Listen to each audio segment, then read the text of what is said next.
العالمين والعاقبة للمتقين والصلاة والسلام على أشرف الأنبياء والمرسلين نبينا محمد وعلى آله وأصحابه أجمعين أما بعد আমরা আজকে সংক্ষিপ্ত সময়ে সূরা ইখলাস সম্পর্কে কিছু কথা শুনবো ইনশাআল্লাহ। সূরাতুল ইখলাস সূরা ইখলাস এটি পবিত্র কোরআনুল কারিমে আমরা যেটা আমাদের গ্রাম্য এলাকায় বাংলা ভাষায় বলি কুলহুসুরা, তার মানে সূরা ইখলাস। এই সূরাটি পবিত্র কোরআনুল কারিমের মধ্যে বর্তমান কোরআন মাজিদের বিন্যাস অনুযায়ী এই সূরাটি হলো মাক্কি সূরা। এটা মাক্কি যুগের শুরুর দিকে নাজিল হয়। আয়াত আছে 4টি। এক হচ্ছে কুল হুয়াল্লাহু আহাদ আল্লাহুস সামাদ লাম ইয়ালিদ ওয়া লাম ইউলাদ ওয়া লাম ইয়াকুল লাহু কুফুয়ান আহাদ, 4টি আয়াত। এই বর্তমান কোরআন মাজিদের বিন্যাস অনুযায়ী এটি 112 নম্বর সূরা। এই সূরাটির আগে আছে সূরা লাহাব এবং পরে আছে সূরা ফালাক। আর নাজিল হওয়ার দিক দিয়ে এই সূরাটি নাজিল হয়েছে 22 নম্বরে। এই সূরাটির আগে আল্লাহ তাআলা 21টি সূরা নাজিল করেছেন। সেই দিক থেকে এই সূরাটি 22 নম্বর সূরা। এই সূরাটির আগে নাজিল হয়েছে সূরা নাস, ফালাক দুটো একসাথে, এবং পরে নাজিল হয়েছে সূরা নাজম। এই সূরাটির নাম যে সূরা ইখলাস, তার একটা রহস্য আছে। ইখলাস মানে হলো তাওহীদের একনিষ্ঠ ঘোষণা। তাওহীদের একনিষ্ঠ ঘোষণা, তার মানে পুরো সূরায় আল্লাহ তাআলার একত্বের একনিষ্ঠ দেওয়া হয়েছে, একনিষ্ঠের ঘোষণা দেওয়া হয়েছে। আল্লাহ তাআলা যে এক, এই আল্লাহ তাআলার যে এক, এই একত্ববাদের ঘোষণা দেওয়া হয়েছে পুরো সূরাতে, এবং সেখান থেকেই এই সূরার নামকরণ হয়েছে সূরা ইখলাস। এটি গেল একটা বিষয়। এবং এই সূরার আসল থিম হলো 3টি। 1, আল্লাহর বৈশিষ্ট্য বা গুণাবলী। 2, তার একত্ববাদ। 3, কোনো কিছুই আল্লাহর মতো নয়। এবার আমরা জানব এই সূরাটির শুরু এবং শেষ সম্পর্ক। এই সূরাটির শুরু হয়েছে আল্লাহর একত্ববাদের ঘোষণা দিয়ে। সেটা হলো, ঘোষণাটা কি? কুল, হে নবী তুমি বলো, আল্লাহু আহাদ, কুল হু আল্লাহু আহাদ। এই যে আল্লাহ এক, এই একাত্মবাদের ঘোষণা দিয়ে সূরাটি শুরু হয়েছে। আর শেষও হয়েছে তার একত্ববাদের পরিচয় দিয়ে। সেটা হলো ওয়ালাম ইয়াকুল্লাহু কুফুয়ান আহাদ, অর্থাৎ তার সমকক্ষ কেউ নাই বা কেউ নয়। এছাড়া আরও একটি সম্পর্ক খুঁজে পাওয়া যায়, সেটি হলো একটি শব্দের মাধ্যমেই সূরাটির শুরু ও শেষ করা হয়েছে। শব্দটি হলো আহাদ। কুল হু আল্লাহু আহাদ, এই আহাদ শব্দ দিয়েই সূরাটির শুরু। তারপরে ওয়ালাম ইয়াকুল্লাহু কুফুয়ান আহাদ, অর্থাৎ সূরাটির শুরুর আয়াতও আহাদ, শেষের আয়াতও আহাদ। একত্ববাদের ঘোষণা দিয়ে আল্লাহ সূরাটির শুরু এবং শেষ করেছেন। অন্য সূরার সাথে এই সূরা ইখলাসটার সম্পর্ক হলো, এই সূরার আগের যে সূরা সেটা হচ্ছে সূরা লাহাব। এই সূরা লাহাবটি যেখানে 2 পাপিষ্টের উদাহরণ টানা হয়েছে। অর্থাৎ 2 পাপিষ্ঠ কে কে বলেন তো? আবু লাহাব আর আবু লাহাবের স্ত্রী। 2 জন পাপী বান্দার উদাহরণ টেনে এখানে আনা হয়েছে। তো এরা রাসূল সাল্লাল্লাহু আলাইহি ওয়াসাল্লামের কথা না মেনে তারা শিরকে লিপ্ত ছিল। এরপরেই আল্লাহ তাআলা নাজিল করলেন সূরা ইখলাস। তিনি এক ও অদ্বিতীয় আল্লাহর পরিচয় দিয়েই সূরাটা নাজিল করলেন। তো আল্লাহর ব্যাপারে সকল শিরকি ধারণাকে ভেঙে চুরমার করে দেওয়ার জন্যই এই সূরাটির ওই সূরা লাহাবের সাথে সম্পর্ক পাওয়া যায়। ওখানে তারা মুশরিক ছিল, কিন্তু এই সূরাতে আল্লাহ জানিয়ে দিলেন যে যারা মুশরিক তারা আল্লাহর পরিচয় জানে না। এই জন্য এই সূরাটি আল্লাহ নাজিল করেছেন। তাহলে এই দিক থেকে সূরা লাহাবের সাথে এই সূরাটির সম্পর্ক। এখন এই যে ছোট্ট একটা সূরা ইখলাস, এই সূরাটি আল্লাহ কেন নাজিল করলেন, এর একটা কারণ আছে। এর কারণ হিসেবে আমরা তাফসিরে বাগাবের মধ্যেও পাই। 8ম খণ্ডের 584 নম্বর পৃষ্ঠায় এসেছে, ইসলামের একদম শুরুর দিকের কথা। আল্লাহ রাসূল সাল্লাল্লাহু আলাইহি ওয়াসাল্লাম মানুষকে দাওয়াত দিচ্ছেন, যেটা মক্কি যুগে। তো সবাইকে ডাকছেন আল্লাহর দিকে। তো তখন আরবে একটা প্রচলন ছিল যে কোনো অপরিচিত মানুষকে চিনতে হলে, যদি অপরিচিত কোনো মানুষকে তারা চিনতে চায়, তাহলে তারা তাকে প্রশ্ন করত, মানে তুমি কোত্থেকে আসছো। যখন আমরা যদি কোনো একটা অপরিচিত লোককে দেখি তো জিজ্ঞেস করি না যে তোমার বাড়ি কোথায়, কী সমাজ, এটা প্রশ্নমূলক। তো এরকম তারা অপরিচিত কোনো লোককে যদি চিনতে চাইতো তাহলে তারা প্রশ্ন করত যে এই ব্যক্তি কার সন্তান, তোমার বাবা কে, তুমি কোত্থেকে আসছো, এরকম কিছু প্রশ্ন ছুড়ে দিত, কোন গোত্রের বা কোন বংশের। হ্যাঁ, ঠিক তেমনই করে নবী সাল্লাল্লাহু আলাইহি ওয়াসাল্লাম যখন তিনি মক্কাবাসীকে এক আল্লাহর দিকে ডাকা শুরু করলেন, এক আল্লাহর দিকে ডাকতেছিলেন, তখনও তারা এরকম প্রশ্ন ছুড়ে দিল। তারা বলতে শুরু করলো যে আপনার রবের বংশ পরিচয় কি, তুমি যে আল্লাহর দাওয়াত দিচ্ছ, এক আল্লাহর কথা বলতেছ, ওই আল্লাহর বংশ পরিচয় আছে, আমরা একটু জানতে চাই। মক্কার কাফেররা বলল তিনি কোত্থেকে এসেছেন। তারা বলছে যে আল্লাহর কথা বলতেছো, ওই আল্লাহ আসছে কোত্থেকে, বলেন নাউজুবিল্লাহ। মানে এরকম কিছু বিভ্রান্ত উদ্ভট কিছু প্রশ্ন তারা করত। তো এ জাতীয় আরও নানান প্রশ্ন তারা করত। তো তাদের এই সকল প্রশ্নের উত্তর দেওয়ার জন্যই, উত্তর জানানোর জন্যই আল্লাহ তাআলা এই সূরাটা নাজিল করছেন। সুবহানাল্লাহ। যে তোমরা জানিয়ে নাও যে আল্লাহকে, তার পরিচয় কি, এ সম্পর্কে তোমরা জানিয়ে নাও। এরপর থেকে কেউ রাসূলের কাছে আল্লাহর ব্যাপারে জানতে চাইলে তিনি সরাসরি সূরা ইখলাসটা তার সামনে পাঠ করে তাদেরকে আল্লাহর পরিচয় জানিয়ে দিতেন। সুবহানাল্লাহ। তার মানে কুল, হে নবী তুমি বলো, হুয়াল্লাহু আহাদ, তিনি আল্লাহ এক, আল্লাহুস সামাদ, তিনি অমুখাপেক্ষী, তিনি কারো মুখাপেক্ষী নয়। যেমন আমরা মানুষ যারা আছি আমরা সবাই কোনো না কোনো ব্যক্তির দিকে মুখাপেক্ষী হই, কিন্তু আল্লাহ কারো মুখাপেক্ষী নন। আমরা ইবাদত করলেও তিনি আল্লাহ, আমরা সবাই ইবাদত থেকে ভুলে গেলেও তিনি আল্লাহ, আমাদের ইবাদতেরও মুখাপেক্ষী তিনি নন।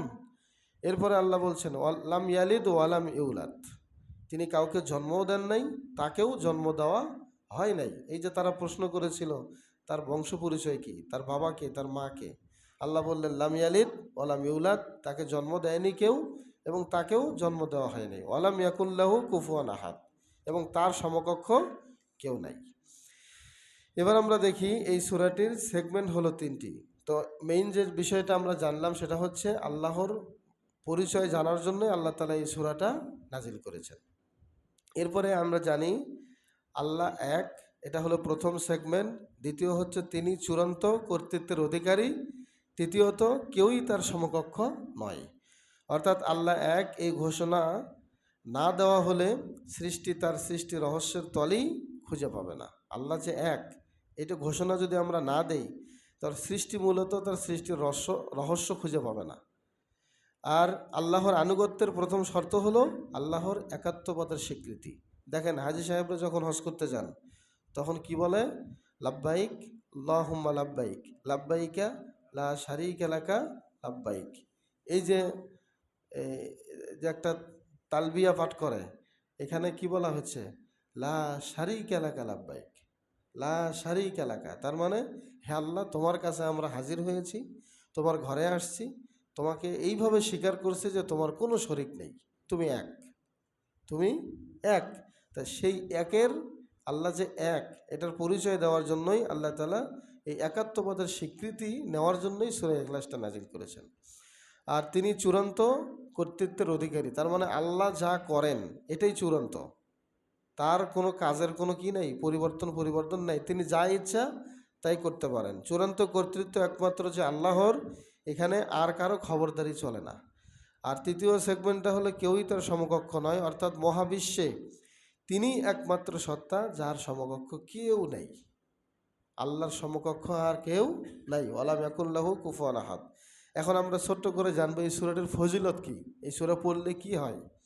এই সূরার ফজিলত হলো আল্লাহ রাসূল সাল্লাল্লাহু আলাইহি ওয়াসাল্লাম বলেছেন, সহিহ বুখারীর 7374 নম্বর হাদিস, যে সূরা ইখলাস এটি তাআদিলু সুলুসুল কোরআন, সুলুসাল কোরআন।